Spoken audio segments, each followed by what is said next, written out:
Maraknya kasus pembunuhan akhir-akhir ini banyak menyedot perhatian publik, namun sungguh disayangkan beberapa pelaku diantaranya masih usia remaja.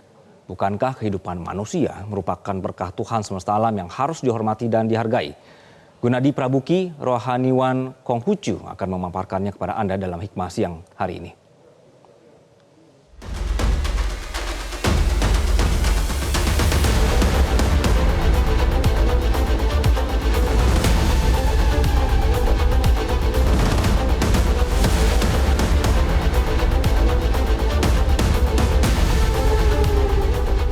Pemirsa, akhir-akhir ini Indonesia terus dirundung kabar soal adanya kekerasan ataupun bahkan pembunuhan. Lalu untuk membahasnya lebih jauh sudah bersama saya yaitu Ketua Bidang Pendidikan Tinggi Wense Gunadi Prabuki. Bapak selamat siang, selamat bergabung dengan Metro Siang.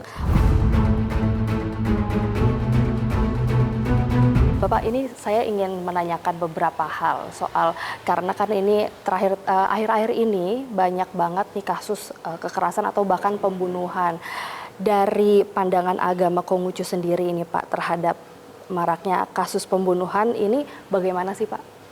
Oke, Konghucu memandang pasti ya semua secara umum akan memandang pembunuhan itu pasti bertentangan dengan yang namanya kemanusiaan. Di Konghucu sendiri bahwa kemanusiaan kita sebut cinta kasih. Dia pasti menempati gradasi paling tinggi dalam relasi hubungan antar manusia. Jadi kata Ren, cinta kasih itu pasti sesuatu yang menjadi pokok ajaran ya dalam hubungan relasi antar manusia. Jadi jelas menghilangkan nyawa orang lain, membunuh itu pasti bertentangan dengan cinta kasih atau kemanusiaan. Kemudian Konghucu bagaimana merespon tentang orang-orang yang melakukan kejahatan atau tindakan-tindakan yang melanggar kemanusiaan. Jelas bertentangan, tetapi tentu agama sekarang ini tidak punya otoritas untuk memberikan tindakan berupa hukuman pidana. Itu mungkin kembali kepada negara yang punya hukum positif. Tetapi kalau kita kembali lagi kepada ajaran dasarnya, ajaran mulanya secara historis, Konghucu yang dulu di Tiongkok memang konsep negara yang masih teokrasi, bahwa negara adalah agama. Jadi pemimpin negara sekaligus pemimpin agama. Jelas dia punya otoritas untuk menindak pelanggaran-pelanggaran baik itu melanggar pidana ataupun melanggar norma-norma yang hanya berkaitan dengan agama. Tapi ditegaskan sekali lagi bahwa itu pasti melanggar cinta kasih, melanggar kemanusiaan. Bahwa kita harus saling mencintai, itu yang paling pokok dalam hubungan kita sama manusia. Bagaimana mungkin tidak bertentangan ketika itu bukan cuma tidak menghargai, tapi menghilangkan nyawa orang lain. Saya rasa jawaban pandangan secara umum seperti itu, Mbak Nurul ya. Bapak, lalu dari agama Konghucu sendiri, hukumnya membunuh ataupun menghilangkan nyawa orang lain itu seperti apa Pak? Agama tentu berperan dalam menertibkan orang, yang membimbing orang bahwa ketika dia melakukan suatu pelanggaran, jelas agama turun tangan untuk memberikan hukuman. Jadi memang hukuman paling dasar bukan soal tindakan membunuhnya atau tindakan melanggar kemanusiaan ya, tetapi dicegah dari awal apa yang membuat orang melakukan tindakan-tindakan brutal, tidak mencintai manusia, sebetulnya ini yang dicegah. Lalu membangun rasa saling menghormati antar sesama manusia itu selain itu ada apa lagi Pak? Iya, memang ada dua penting ya ajaran. Pertama itu kan cinta kasih. Dalam relasi hubungan manusia itu cinta kasih. Ren.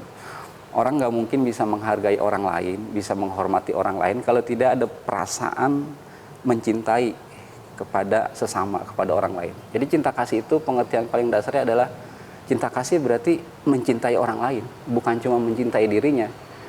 Kemudian ada ajaran bahwa cintailah orang lain sebagaimana kamu mencintai dirimu sendiri. Kalau paradigma ini atau pemikiran ini sudah ditanamkan pada diri setiap orang, niscaya orang bisa saling menghormati, saling menghargai. Tapi kalau tidak ada cinta, tidak bisa saling menyayangi antara sesama manusia, sepertinya akan sulit bisa saling menghormati. Jadi cinta kasih dulu yang ditekankan, ajaran ini dulu yang ditekankan bahwa mencintai manusia itu diawali dengan menyayangi, ya, mengajak bicara, berkomunikasi dengan baik. Seringkali terjadi persoalan kan karena memang tidak ada komunikasi yang baik. Cinta kasih ekspresi yang paling dasar adalah mengajak orang berbicara sebagai ekspresi saling menghargai antara sesama manusia. Kurang lebih seperti itu kalau soal pandangan tentang cinta kasih. Oke, itu kan tadi soal sesama manusia ya, Ya. Pak. Tapi kalau bagaimana membangun rasa syukur terhadap anugerah yang telah diberikan oleh Tuhan, bagaimana? Betul dah. Kedua, memang ada ajaran pentingnya adalah bakti, xiao bakti ya. Walaupun bakti itu tidak hanya melulu kepada urusan anak kepada orang tua, tapi bakti itu kan memuliakan hubungan. Hubungan itu termasuk hubungan kepada Sang Pencipta, hubungan kepada alam sebagai sarana, dan hubungan kepada sesama manusia. Itu. Tapi lebih di breakdown lagi ya. Bakti itu memang urusan spesifik anak kepada orang tua ya. Makanya karakternya pun menunjukkan bahwa bakti itu berarti seorang anak mendukung, memuliakan orang tua, atau yang lebih mudah memuliakan orang tua.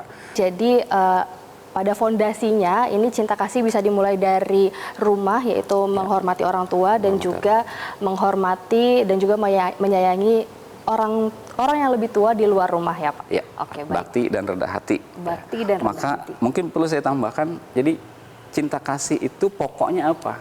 Disebutkan di satu ayat ya. Berbakti dan rendah hati itulah pokok pri cinta kasih. Maka seorang susilawan mengutamakan pokok, karena setelah pokok itu tegak, jalan suci itu pasti tumbuh. Apa pokok dari cinta kasih? Laku bakti dan rendah hati. Saya rasa itu, cinta kasih kaitannya dengan bakti dan rendah hati. Niscaya kalau orang punya cinta kasih, diawali dengan berbakti dan rendah hati, saya rasa tidak ada kemungkaran, tidak ada kejahatan, tidak ada kerusakan dalam hubungan antar sesama manusia. Oke, baik Bapak. Berarti kata kuncinya adalah bakti dan juga rendah hati. Rendah hati. Oke, baik, siap. Terima kasih Terima kasih, Bapak atas waktunya. Nurul. Terima kasih sudah Sama-sama. berbicara dengan Metro Siang. Demikian pemirsa wawancara saya dengan Wensa Gunadi Prabuki, Ketua Bidang Pendidikan Tinggi Matakin. Sampai jumpa di Hikmah Siang selanjutnya. Jelajahi cara baru mendapatkan informasi. Download Metro TV Extend sekarang.